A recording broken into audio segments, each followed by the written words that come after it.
అమ్మా నాకు ఈ మధ్య బాగా జుట్టు ఊడుతుంది, మలబద్ధకం కూడా వస్తుంది, ఏం చేయాలి? బీరకాయ తొక్కు నూరుతా రొచ్చు కలుపుకొని తింటివనుకో దెబ్బకే దెక్కపోతుంది. ఇగో బీరకాయ చేసే చట్నీ. ఈ బీరకాయని పొట్టు తీయకుండా కోసుకుంటా. ముందు బాండిలా నూగులు ఎంపుకుంటా, గంటె నూనె వేసి మినపప్పు ఎంపుకుంటా. ఇంట్లో ఇదే నూనెలా మిర్చి వేసుకుంటున్నా. అసలు అయింది బీరకాయ వేసుకొని ఎంపుకుందాం. ఇవి మంచిగా మగ్గినాయి, ఇంకా వారి రోట్లు వేసి దంచుకుందాం. తొలుతా మినపప్పు నూగులేసి నూరుకుందాం.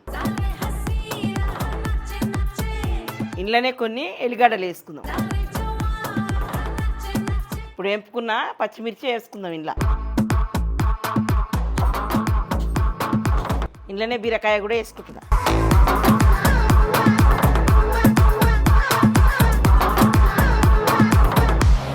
మీకు మలబద్ధకం ఉన్నా జుట్టు ఊడుతున్నా వారంలో 3 సార్లు నూరక తినండి, అన్ని దెక్కపోతాయి.